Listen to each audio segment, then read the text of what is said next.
रामकृष्ण हरी. मार्गशीर्ष महिना सुरू आहे आणि या मार्गशीर्ष महिन्यामध्ये भगवंताचं वास्तव्य हे पंढरपुरामध्ये विष्णू पदावरती असल्याचं मानलं जातं. ज्या वेळेला रुक्मिणी मातेच्या शोधार्थ भगवान पंढरनाथ या ठिकाणी श्रीकृष्ण रूपाने या ठिकाणी पंढरपुरात आले होते, त्यावेळेला आपल्या सवगड्यांसोबत त्यांनी या विष्णुपद भागामध्ये, गोपाळपूरच्या भागामध्ये वनभोजन केलेलं होतं. त्या ठिकाणी भगवंताची 2 पावलं उमटलेली आहेत. गयेला भगवंताचं 1 पाऊल आहे, तसं या ठिकाणी भगवंताची 2 पावलं उमटलेली आहेत. पंढरपुरामधील सर्व भक्त मंडळी, वारकरी संप्रदायातील लोक मार्गशीर्ष महिन्यामध्ये त्या विष्णुपदावरती महिनाभर उत्सव साजरा करतात. मंदिरातून पांडुरंगाच्या पादुका प्रतिपदेला त्या ठिकाणी जातात आणि अमावास्येला परत वाजत गाजत आणल्या जातात. असा महिनाभराचा उत्सव त्या ठिकाणी साजरा होतो.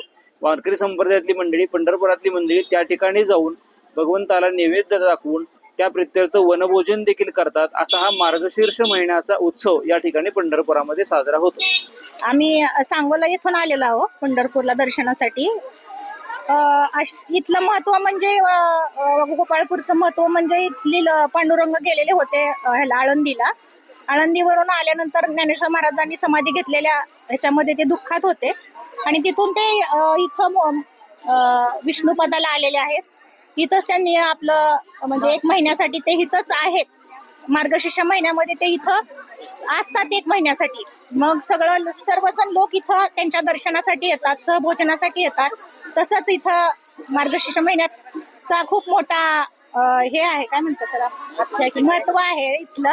आणि जनाबाईचं इथं सुळावर पाणी दिलेलं होतं, इथं सुळाचं पाणी झालेलं इथं, त्याचंही मंदिर आहे. इथं विष्णुपद आहे म्हणजे त्यांचे चरण उमटलेले आहेत भगवंताचे. इथं त्यांचे चरण आहेत, गौपद आहेत, बासरी आहे आणि सहभोजनाचा इथं लोक आनंद घेत आहेत.